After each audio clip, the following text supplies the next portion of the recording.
राधे दोस्तों, आज हम कुरुक्षेत्र के युद्ध स्थल की बात करते हैं।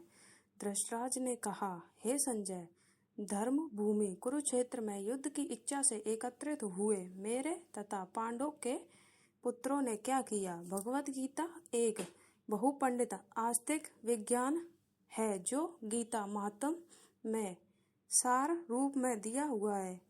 इसमें यह उल्लेख है कि मनुष्य को चाहिए कि वह कृष्ण के भक्त की सहायता से संवीक्षण करते हुए भगवत गीता का अध्ययन करे और स्वार्थ प्रेरित व्याख्याओं के बिना उसे समझने का प्रयास करे। अर्जुन ने जिस प्रकार से साक्षात भगवान कृष्ण से गीता सुनी और उसका उपदेश ग्रहण किया, इस प्रकार के स्पष्ट अनुभूति का उदाहरण भगवत गीता में ही है। यदि उसी गुरु परंपरा से निजी स्वार्थ से प्रेरित हुए बिना किसी को भगवत गीता समझाने का सौभाग्य प्राप्त हो तो वह समस्त वैदिक ज्ञान तथा विश्व के समस्त शास्त्रों के अध्ययन को पीछे छोड़ देता है।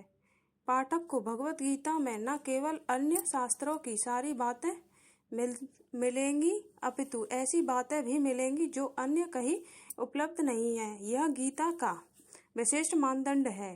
स्वतः भगवान श्री कृष्ण द्वारा साक्षात उच्चारित होने के कारण यह पूर्ण आस्तिक विज्ञान महाभारत में वर्णित धृतराष्ट्र तथा संजय की वार्ताएं इस महान दर्शन के मूल सिद्धांत का कार्य करती है। माना जाता है कि इस दर्शन की प्रस्तुति कुरुक्षेत्र के युद्ध स्थल में हुई, जो वैदिक युग से पवित्र तीर्थ स्थल रहा है। इसका प्रवचन भगवान द्वारा मानव जाति के पृथक प्रदर्शन हेतु तब किया गया जब वे इस लोक में स्वयं उपस्थित थे।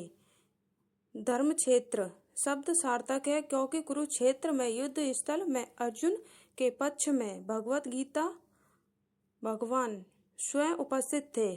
कौरवों का पिता धृतराष्ट्र अपने पुत्रों की विजय की संभावना के विषय में अत्यधिक संदिग्ध था। अतः इसी संदेश के कारण उसने अपने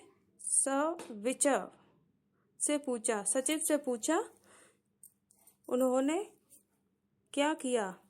वह आश्वस्त था कि उसके पुत्र तथा उनके छोटे भाई पांडु के पुत्र कुरुक्षेत्र की युद्ध भूमि में संग्राम के लिए एकत्रित हुए हैं। फिर भी उनकी जिज्ञासा सार्थक है। वह नहीं चाहता था कि भाइयों में कोई समझौता हो, अतः वह